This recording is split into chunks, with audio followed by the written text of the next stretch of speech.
You know, this is called putting your money where your mouth is. When I come and do these things and do them live, and then you don't know what you're going to get.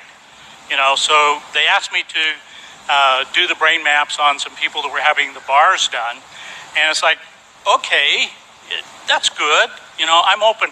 I'm always pushing the envelope. I'm on the front of the curve that's on the front of the curve. We have to look back to see where the cutting edge is. All I can tell you is when I saw the results, my jaw dropped. I was so astounded. And you got to remember, I've been doing this for 16 years. I have seen brains of every kind and all different kinds of conditions. This is the very first time that I've ever seen a brain do what we are about to show you. I mean, I was blown away. It takes a lot to blow me away. This blew me away. So why don't you tell them? Okay, so we didn't mention yesterday that one of the things we do is called bars, and it's 32 points on the head that are designed basically to delete file on your computer bank so that you can create a change in any way you want. So everything, you know, the bars are a soft touch. You put on particular points of the head. These release the thoughts, feelings, emotions, considerations, and attitudes you've stored in any lifetime. And the end result is, you know, worst case scenario, your whole life changes. Best case scenario, you feel like you had a great massage. So. We have several different databases, ways that we can look at this information. And that adds a level of credibility and reliability. And so I'm going to show you all the different ways that we measure this. So we take an EEG, we put the cap on their head, and we measured all 19 electrodes. We did eyes closed, brain on task. Then they did the bars, and then we did it again right immediately after. Put the cap back on their head, measured eyes closed, brain on task. And I'm going to show you what happened. This is a normal brain map. And so this one is before. This was, and you can see the red area that's lit up. That's the area that we identify as PZ, and it's showing that it's, you know, roughly 3 standard deviations above what would be considered normal. So they did, I think it was an hour and a half of running the bars, and then immediately after that we did it again. And here's what it looks like. Can you see a difference? Yeah, all right. So this was one measure that we were able to look at. Let's take another glance at something. It's called S-Loretta, and that stands for Scientific Low-Resolution Electromagnetic Tomography. But forget about that. Here's what it looks like. It came out showing us here, pointer down here where this little red line is, and this area is PZ. That's where it was lit up before. We have a different scale, and down here it's showing us that yellow is 3 standard deviations above what's normal. Well, we know it's at 2.7 hertz. It's in the delta range, so it's a low frequency. But down here it says it's 4.97. So it's almost 5 standard deviations above what is considered normal. It is off the scale of what we're seeing here. So here after is what it looked like.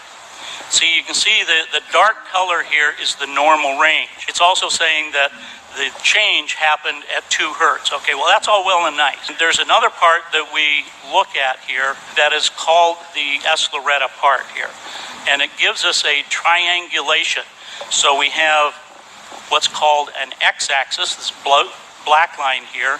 Then the one pointing up in the air is a y-axis, and then we have a z-axis. So we get this triangulation. It's showing us exactly where. And you see this stuff here in the back of the brain? Well, that's PZ. That's where you just saw, you know, it all lit up. So here's the after. It's gone. It's gone. This doesn't happen in my world of measuring brains.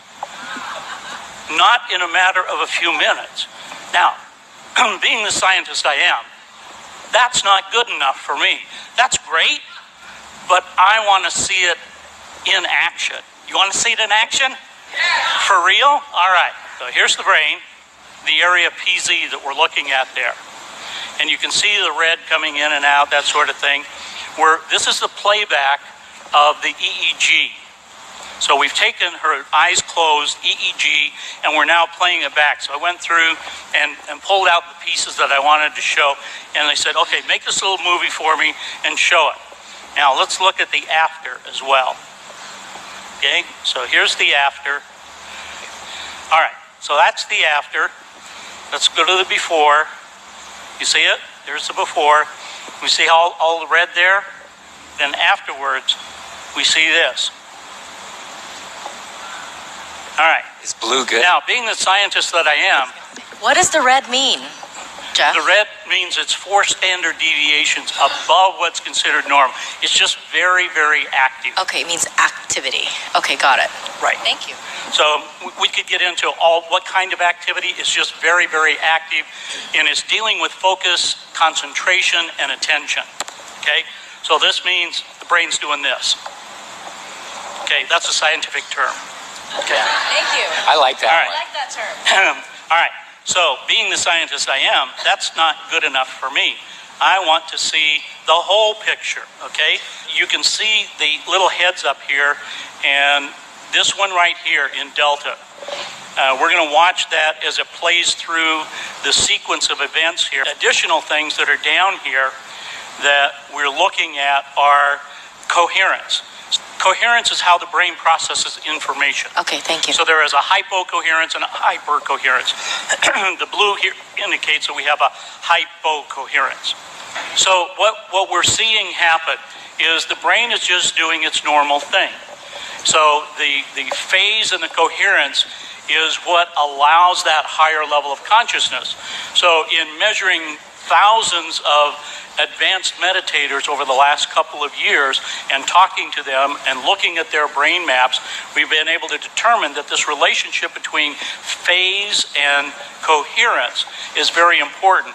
We've also done some things with heart math where we've had people wear this heart device for 24 hours, and we would map them during the brain when they were doing meditations. And they would be meditating for 2 hours at a time in a room like this. So we would have 450 people, and we're measuring some of these people and looking at the relationship. And when people had these profound experiences, when they were able to have kundalini energy, and we've mapped these things, we have validation of them, that the phase and the coherence become very important, and we would see an alignment of the phase and the coherence in what I just showed you, and the heart coherence. So when there is complete heart coherence and brain coherence, then people start to have these magical experiences and start to have energy lining up. And this is about, so when you talk about aligning the energy in the chakras and coalescing that energy, this is what we've been looking at. And so what I'm seeing in this bars situation is not only a complete physical alignment, but I'm talking about the alignment with the universe, because there's a part of the brain called the thalamus that regulates all of these frequencies. And the thalamus, at the top of the thalamus, is a thing called the thalamic gate. Now, at the thalamic gate, there are a set of what we call reticular cells. These reticular cells allow other cells to bind to them, and so there's axonal columnar cells that grow up out of the brain, and it comes out right here. And what do we call that? The crown chakra. That's the antenna. So when there is what we call oscillation, vibration from the field, and it's coming in through your crown chakra, going down to the thalamic gate, into your brain, and all of the frequencies are distributed there, then it becomes resonation.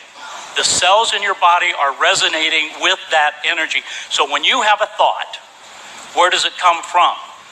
It starts down in the subcortical regions of your brain. It goes up through the thalamic gate, comes out here, and interacts with the field. Okay, you still with me? Remember yesterday I was talking about 17 seconds? If you hold that energy and you're putting that energy out for 68 seconds, that is wave energy that's coming out, right? Once you hold that amount of time, the visualization that you just heard and that you just did, that kind of visualization, if you hold that for 68 seconds, it now has enough massed energy in the brain to affect particle energy. Okay? That's where the transition comes in. So the longer you hold these thoughts, the longer you work with them, whether it's visualization, mind movies, whatever your technique is, the power of that is absolutely astronomical. Now, to be able to coalesce that energy and to bring it together, and what I just showed you is absolutely possible. And I believe we only have, the one person that we processed so far. But as a scientist, I can tell you with what I've seen over the last 2 years and the thousands of people that I've worked with, this is absolutely amazing. And I'm sure that each and every one of you have the ability to harness this energy, to start working with that within yourselves, because it's not the magic of the science. The science just helps you let you know what is happening and how it's happening to you as an individual.